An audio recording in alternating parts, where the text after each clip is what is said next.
Hey, hey, hey, good morning, everybody, and welcome to the weekly wrap up with Peter from Strong Healthy Women. And we have the lovely Sue joining us this morning. Hey, Sue, how you doing? I'm good, thank you. We've had a few little technical hitches, but I'm here, so that's good. It's a Mhm. beautiful day. It is a beautiful day. It was super windy yesterday, and today the wind died down, so it's just sunny. But it's a bit cooler too. Yes, yeah, but that's nice. So anyway, it's Yeah, a yeah, day to totally. relax. Yeah. So today I wanted to talk about like obstacles, opportunities, and how that relates to the menopause topic that we actually had this week. And I was thinking about this story that Simon Sinek told, and I think it was at the end of a marathon or a run or something like that, where what happened was they were giving away free bagels at the end. So, from the US, they call them bagels. Yeah. Yep. So we're giving away these free bagels at the end, and his friend just looked and went, "No, the line's too long." But Simon looked at it and went, "They're free bagels." And Yep. so he looked at it as being an opportunity to get something for nothing, whereas his friend looked at it as an obstacle to actually stand in the queue and wait for these bagels. So Yep. I would ask anybody who's listening today, firstly, to go, would they stand in that queue? Or would they go, no, I'm not standing in that queue? Because it gives you a little bit of an indication as to whether you're viewing things as opportunities or obstacles. Mm, So, mm. Sue, what would you do if you had a line of standing in Well, front of you? well, I can tell you by the end of a marathon or something, you really just want to sit down, but that's not good for you. So I'd probably stand in the queue because I could be doing a bit of light walking on the spot and that sort of thing and cooling down, and you're getting something for free. And probably, this is a bit technical, but you need something to eat after you've run. So you might as well just stand there and get something for nothing that's going to be good for you. So yeah, I'd probably stand in line. I know I did a fun run some years back, and I know that I actually stood in the line because they were giving away free bananas at the end. So, Oh yeah, yeah, yeah, yeah, yeah, yeah. So, yeah, it wasn't a marathon. I think it was only 10 or 12 Ks that we'd done. So, it wasn't a big, big race, but it was definitely free. And why not stand in that queue? I always say. well, that's exactly right. And you're right about saying, looking at it, whether it's an obstacle or an opportunity. And I think that we tend to a lot of us do go for the obstacle. Oh, we can't be bothered or whatever, and an opportunity, we'll miss out on opportunities. So you really need to try and be aware sometimes of what's happening in your life and what opportunities come by, and just don't dismiss them out of hand immediately. I think that's Yeah. important. Yeah, yeah, no, totally right. And this week I've been talking with Angela Counsel about the menopause experience, and we've broken it down into different days there were different topics. And we started off talking about that menopause experience and looking at hormones. And I love the way that she said that, we all relate to puberty when we went through puberty, and just to actually look at menopause as the reverse of puberty. So our hormones were going crazy then, and they're going to do the same thing when we go into menopause. It's just the reverse of the situation. I thought that's a really good way of looking at it. And I think sometimes what happens is as we go into this part of life, we don't see it as an opportunity, but we see it as an obstacle. Yeah. Um, yeah, and so I thought, oh wow, that's a really fascinating way to view that time of life. Now, I've been through menopause, and I know you have as well too. Yeah. Do you remember when you came into menopause? How were you viewing it? Was it something that you felt that it was a dreadful time for you, or what was it?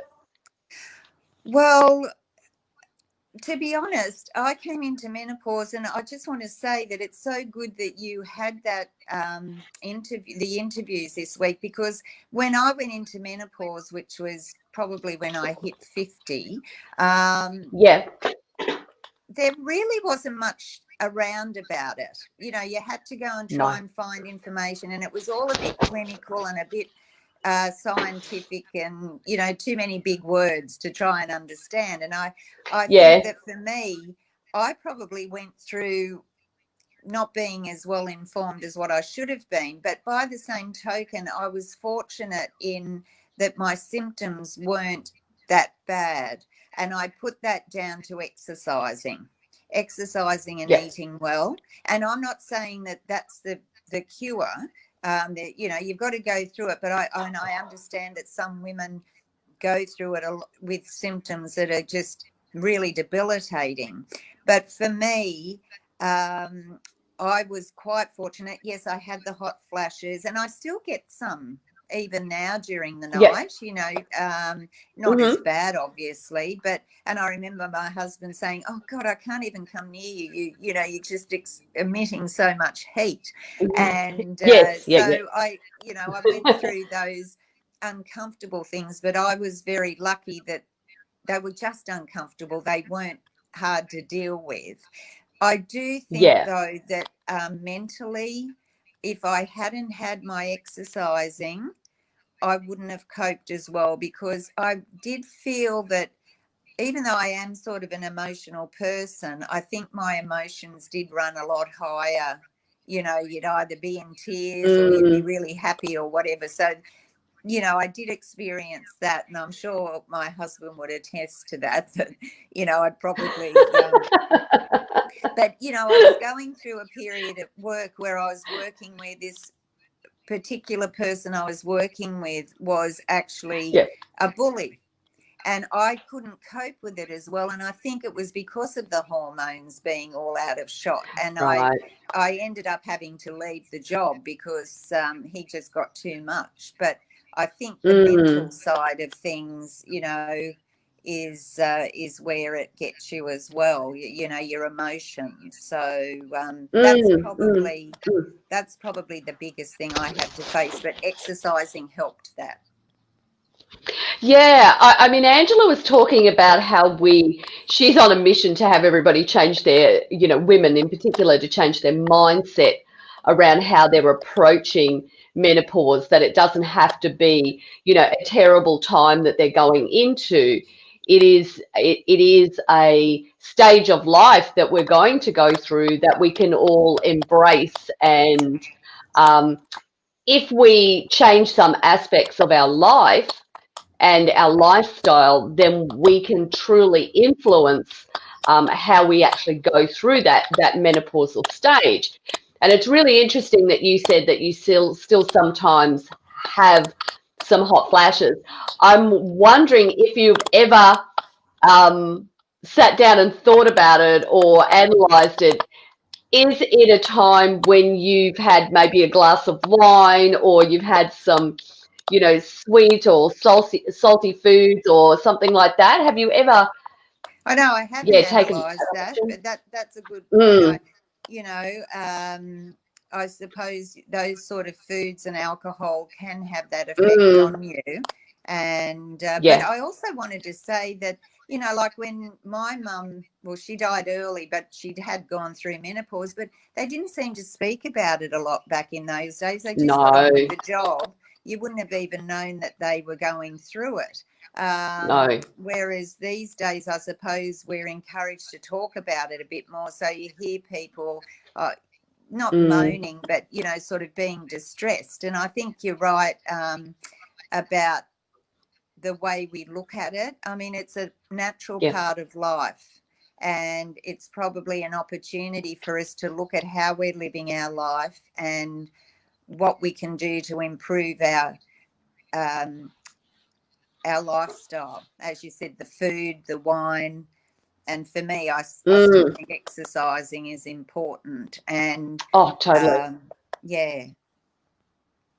Yeah, well, Angela mentioned quite a number of components in your lifestyle. Exercise was one of them, so movement, the food that we eat, the healthy food that we eat. She also mentioned toxins, so our environment that can definitely have some level of impact on it as well, and then stress and that mindset. So, and we know that stress plays such a big part in our everyday life. And so not just can it affect us, when we're going through menopause, it affects us, to the detriment Mm. in everyday life. So, when we've got this added, hormone roller coaster ride going on as well too, it would definitely cause some havoc with us. I remember when I went through it, I was very similar to you. I'd have times where I had a little bit of insomnia, so I'd wake up and down a bit, but I would the hot flashes, not so much. I would have some, but not a lot. But it was that waking up and down that caused me to feel like I was like a walking zombie, because I'd always been such a good sleeper. But I did start to notice that what would happen is those hot flashes were more if I was having something that wasn't so good, that didn't agree with me. And it just seemed to come and go, which was a good thing. So lifestyle is definitely a big contributing factor to how we actually get through that time. And I think, Sue, you mentioned, our mothers or our grandmothers and how they just cruised through it. I mean, they didn't live as long as what we do now, but they, I think that they were working constantly. They weren't going out to work, but they were moving constantly, and they were most of them would have their veggie patches in the backyard. Mm. So it was, yeah, it was a healthier lifestyle that they had as well too. So I don't think they would have had maybe as many symptoms as what we might have these days. No, that's a good point. I hadn't thought of it that way. I thought of it more as a Mm, stoical sort of attitude where they felt they mm, couldn't say anything about it, or it might have been a taboo subject. Everything was taboo yeah. back then. But that's a good point because, they didn't have necessarily the same modern conveniences as we have. I remember we had one of those ringer washing machines, but mum Hmm. also had the big copper, that you'd put Yeah. the washing in and heat it up, and then they were hanging it out. They weren't throwing it in the dryer. They were bending and No. stretching. So really they were probably much fitter than a lot of us these days, just doing the housework, because back Oh, then yes. back then they really didn't have exercise classes or things like that you could go to, No. No. but just their general day-to-day uh, functional fitness was there, because they were just doing it all. They did everything, whereas now we just press a button, or we're sitting all day at a computer, not getting around and Mm, moving. So yeah, that's a yeah. good point. And they had like the combustion ovens as well too, so you had to actually, chop your own firewood and all of those aspects of it as well too. And I don't think vacuum cleaners were that fancy back Yeah, in those days either. They would have been fairly back grinding work to actually yeah, clean carpets. yeah, If you actually even had carpet, it was probably lino, back in those days. So, yeah. so yeah, life would have been very, very different. So, um, I I do want to come back to stress though. Um, when you get when you're feeling like you're stressed, is there something in particular that you personally do that works for you? Well, I've learnt that now, but it took me till I was about 60 to learn. Mm, Before that, yeah, I never coped well with stress. I used to let yeah, everything get to me, and I'd worry about things constantly. And I think so. I didn't handle it well. And as I keep coming back to, though, the exercise, helped, because yeah. that's a good stress reliever. But that mindset where you worry about the littlest things, and you Mm, let stress get to you, whereas now, um, I still get stressed, don't get me wrong, and I'm a work in progress even at 63. But Yeah, I think that the things we talked about before, the breathing and taking a moment to just walk yeah, away.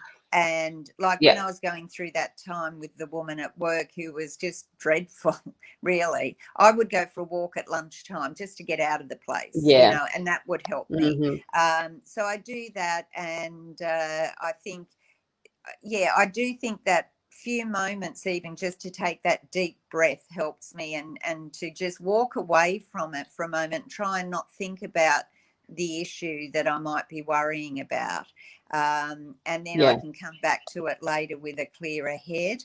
Or we've yeah, talked often about journaling, getting it out of our system, writing it down. yeah, And sometimes I find talking to someone, I'm fortunate to have a supportive group, and yeah, my daughter's great to talk to.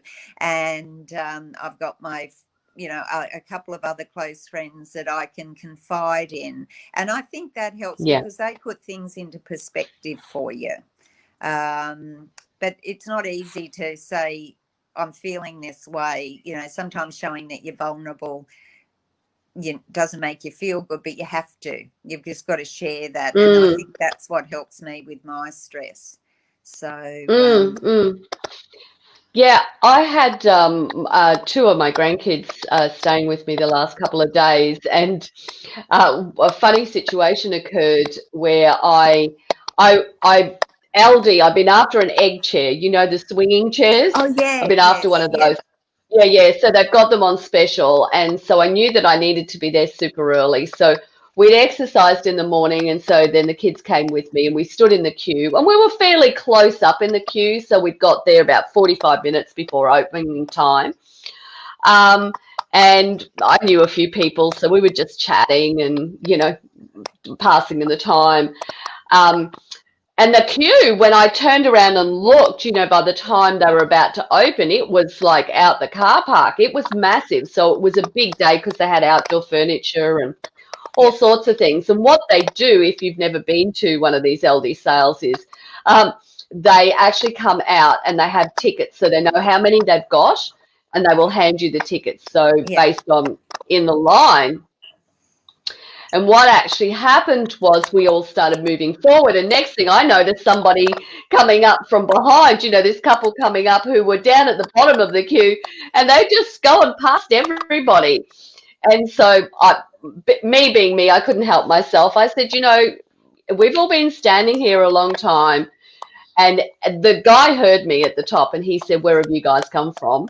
And they just ignored him. They wouldn't answer him, but he didn't give them a ticket. So, kudos to the guy from LD who did yeah, that. yeah. But I missed out by one, Sue. I did not get my egg Oh, chair. So I missed out by one. They had just run out by the time I was next. But what happened was my granddaughter, when we got home, she wanted to do something, and I said, "No, we can't do that because we're about to do something else." And she gets a little huffs on, the arms get crossed and yeah, the little face comes on and everything like that. And I said to her, it was a great opportunity because I said, "Honey," I said, "Nanny really wanted an egg chair." I said, "But I didn't get an egg chair." I said, "Because I missed out." And I said, "And I didn't huff about it. It was just what happened. It was just part of life. And that's what happens in life."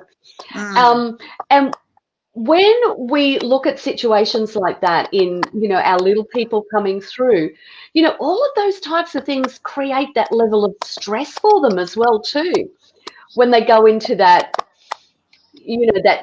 negative response and yes, um, they clam up about it. They don't want to express themselves. mm, And I think it's really important at such a young age that we can encourage them to talk about it and to explain different situations that mm, life is going to have all these things. And I think sometimes with stress, it is certain situations that are happening that, that are we looking at them as being an obstacle, or are we looking at them as being an opportunity for ourselves? Yeah, So, yeah, yeah. No, and it is, yeah, go on. oh no, I was just going to say, it's an opportunity to be a role model, isn't it, for the younger ones? Mm, And you are, and I think when you're a role model, and when you use that as the example with your granddaughter, that probably made you think as well about how you cope with stress, how you cope with situations. Did I cope with that the right way? Did I show them, by my actions and reactions, mm, how to cope with a stressful yeah, situation? yeah, And life is full of that. I mean, life's unfair. We've all had yeah, situations like that, but as you say, it can be an opportunity for ourselves even to think, now, how am I going to react to this? Am I mm, going to jump yeah, up and down? Or even with those people walking along with the queue, you know, you can mm. get yourself all huffed and puffed about that as Oh, well. And I mean, there's a way, yeah, like you said, you said something, but it wasn't necessarily in a bit of a rant, but you can get yourself sort of. no, And I always remember I was working with a young girl once, and she had this attitude, and she always said, "Oh, well, no one died. Like if she made an error or yeah, something, and I would have." Then sort of worried about, oh God, I've made this mistake, blah blah blah. Whereas she used to say, oh well, no one died, we can fix it. And I thought, well, at first I thought, well, that's a pretty blasé attitude, but yeah, it's true. There's different levels of importance in life, and a lot of times we've got a first world problem because we've broken a nail or something, and or we didn't get an egg chair. that's right. That's right. So, yeah, it is all a matter about the opportunity and obstacles, isn't it, that we put in our own way? Yeah, yeah, yeah, that's right. And so I find it was quite reflective at that point because I cast my mind back to when I was a young girl and what my response was and how I reacted. And, when I got told I couldn't do something, I know that I didn't huff about it. So, I didn't put on the face and things like that. But I would certainly feel rejected that Yeah. I couldn't do something that I wanted to do. Um, but I found that what I would do is I wouldn't talk up. So I wouldn't say something, but I think that comes back down to the era in which you lived. You never back chatted to your parents if they told you you couldn't do something. That was So it. um, that was it. But what I would do is I would find this art of distraction. So I would go and do something else that I enjoyed. And I think that's a lesson in itself as well, too, when we find that we have that obstacle thrown at us and we can't see it as an opportunity. Maybe what we can do is we can take it and find some way of distracting ourselves from it so that we do something that is equally as joyful in our lives so that we don't allow that stress factor to elevate in our bodies and cause all sorts of health issues because that's what stress does to us. Mm, mm. Yes, I mean, there's good stress, and I think that we all know Oh, about that, but it's this other, the bad stress that can be such a health risk for us, and the hypertension, and then you start getting high blood pressure, and then maybe have to yeah, take medication, all those sort of things, stroke, it's endless. So trying to find ways to reduce that stress, but getting back to the menopause phase, trying yeah, ways to overcome all those stressful symptoms that you have. Maybe distraction is the way as mm, well, an alternative. As you say, you feel your hot flush and everything, but it's going to pass. And I think that that's maybe coming back to breathing again, or other techniques where you know in your mind it's going to pass in a few minutes, so, or seconds, or whatever it takes. Yeah. You just got to ride the wave. And I suppose it's a bit like when you're in labour having a baby, you know, you get those contractions and you know it's going to pass, but at the time, I mean, it's killing you. But if you have that attitude that yes, it will pass, just ride the wave, I think that's a good way to be as well. But I also wanted to say that I wish I'd had the wisdom that I do now back when I was younger. And Oh, that's why I love to try and teach, you know, younger people in my life and be a role model as well, because we've learnt so much ourselves, and there's so much, oh, I wish I knew that then, you know, yes. that I want to pass that on to other people so they don't go through the same angst or anxiety or whatever it was that I went through, because you don't want to get to your late 50s or 60s and then start realizing it. You want to be able to enjoy your life all the way through and to be able to cope with it. Yeah, yeah. I'm just thinking of our Friday night evening session with our insiders who are doing the 28-day Fueled Up Transformation. And there was some really great topics happening, and we were talking about our responses. So we were talking about these obstacles and opportunities. And I love how Julie opened up. She had not actually told anybody else what was happening in her life. And she did. She just totally opened up about what was going on at that point. And I mean, that in itself is really stepping over the top of the obstacle that she was facing and seeing it as, here's an opportunity to talk to other women that I know are not going to judge me. They might have some words of advice for me, but at least I can feel like I've shared that problem with other people. And so I'm not carrying that burden by myself. And isn't that wonderful that the community is like that she felt safe? Oh, totally. You know, the community was safe enough for her to feel confident to share that, what was Yeah. happening with her. And that's just, Mm, that's wonderful, because that's what we should be doing, trying to talk about it. And as I, you know, mentioned before, talking to people that you do, you know, friend or whatever, that you feel that you can, it just takes a load off, and that eases, even if you don't solve the problem, I think it eases a yeah, lot of the that's right. stress, because you're not sharing it on, you're not doing it on your own, you've got someone else. And as you say, some of the other ladies would have had a bit of advice, or they might have been through the same Yeah, they thing or did. whatever, and it just helps you to realize you're not alone either. Yeah, totally, totally. So, any final words of advice today, Sue? Well, I think that what we've talked about is, for me, don't wait to become wise.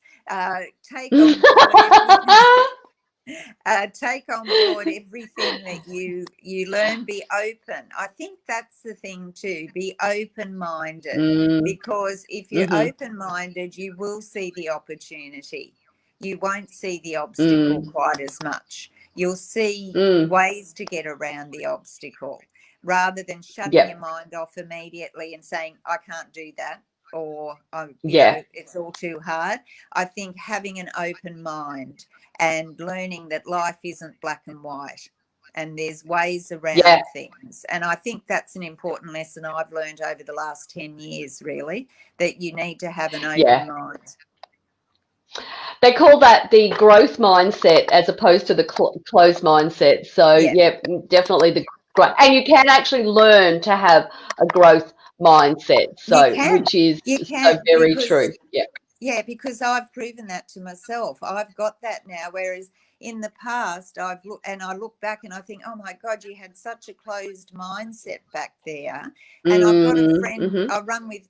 Yeah, I've got a friend, and she has this closed mindset, and it's very difficult to get her to see that life isn't just black and white, and that you know, you don't jump to conclusions, you don't judge people, you don't, you know, having that open mind. If someone does something, you might not always agree with it, but you have to be respectful of their point of view and what How they're they doing. perceive it. Yeah. Mm. And just be open to Totally. learning new things. Yeah. I'm going to leave us today with, you know, see it as an obstacle or see it as an opportunity. So I want you to, you know, take that deep breath that Sue was talking about, and just stand in it for a moment, and before you respond, go, how am I viewing this? Am I viewing it as an obstacle? Is it a fear? Is it something that I'm fearful of? And then why am I fearful of it? Or is there some value in me seeing this as an opportunity? Because if there is, then that's what I want to do. I want to see it as this opportunity so that I can, you know, and it is all about, for all of us, leading our best life. And our best life is going to be different from person to person. How we view health just is quite different. I mean, I know that for many women, you know, they will see, you know, those gorgeous young 20-somethings with, you know, the ripped abs, and they think, oh, you know, I wish I had ripped abs. But the serious thing about all of that is we might like it, we might go, that'd be really nice. But are we actually prepared to do the amount of work that it would take to have a six-pack stomach? The answer is probably, for 99.9% of us in our age bracket, we're going to say no, we're not going to do that work. And that's okay. That's okay, as long as we're healthy, we're happy, and we're enjoying life the way we want to enjoy it, and that's what's important. Yeah, very much so. Yeah, very much so. So thanks for joining me today, Sue. Really, really appreciate it. Pleasure. I always love chatting to you. Yes, I like chatting to you too. We always have these like really interesting conversations, different things that we learn from one another. I really like it. Like it a lot. Yeah. Yeah, totally. So, ladies, that is it for us today. We will be back on Monday. And on Monday, we are talking about the quick start guide to exercise. So if you are someone who is actually thinking, okay, I want to get started, or you've had some type of injury or some type of ailment, and you go, I'm ready to get back to it, then this week is something that you should probably tune in for, because it's going to be a really, really insightful week. And we've broken it right down to the lowest level. So looking forward to that. I shall see you tomorrow morning, bright and early, Sue, in the virtual studio for a workout. You will. And have a lovely Sunday, everyone. Yes. A lovely Sunday, everybody. See you all soon. Bye. Bye.